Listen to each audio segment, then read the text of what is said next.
প্রতিদিন কত জায়গায় কত রকমের ঘটনা ঘটে চলেছে।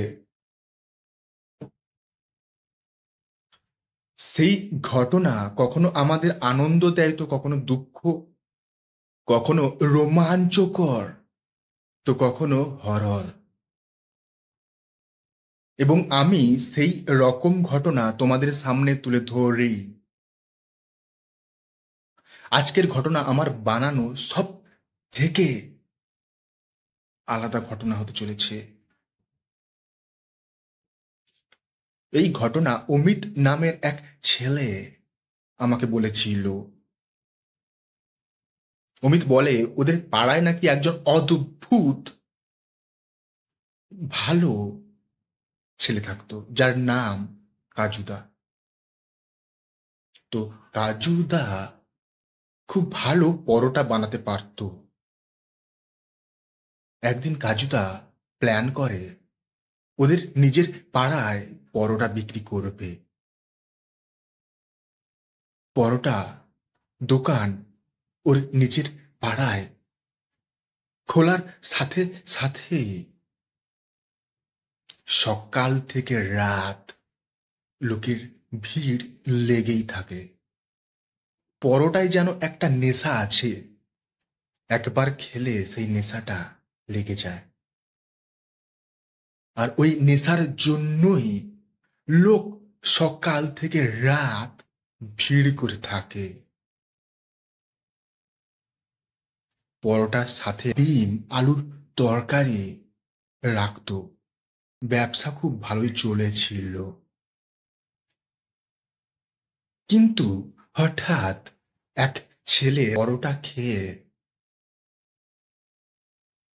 অসুস্থ হয়ে যায় এবং হসপিটালে ভর্তি থাকে। এই ঘটনা পাড়ার সবাই শুনে হাসাই বন্ধ করে দেয়। এক কোনায় বসে কাঁদতে থাকে। এত কষ্ট করে আমি পরোটা বিক্রি করছি লোকের একটু ভালোবাসা পাওয়ার জন্য, আর কিছু দিন ভালো পরোটা খেয়ে যেই লোকগুলোই আমাকে ভালো বলেছিল, তারা পরোটা খাওয়া তো দূরের কথা, আমার নামে কত বাজে বাজে কথা বলছে।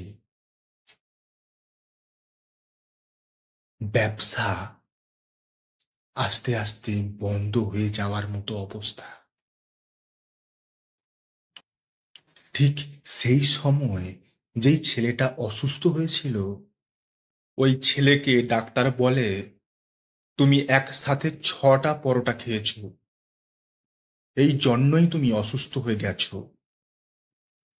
দোষটা পরোটার নয়, দোষটা তোমার পেটের।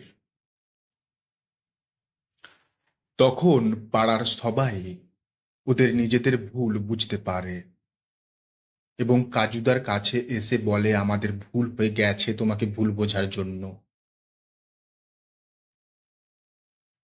এবং আবার সকাল থেকে রাত পর্যন্ত ভিড় লেগেই থাকে। তখন কাজুদা এসে বলে বিশ্বাস এমন জিনিস যেটা একবার হারিয়ে গেলে ফিরে পাওয়া কষ্ট, কিন্তু হারিয়ে যাওয়ার পর যদি ফিরে আসে সেটা হাজার গুণ ভালো হয়ে ফিরে আসে। আমার ভিডিও ভালো লাগলে প্লিজ একটা সাবস্ক্রাইব করে দিও।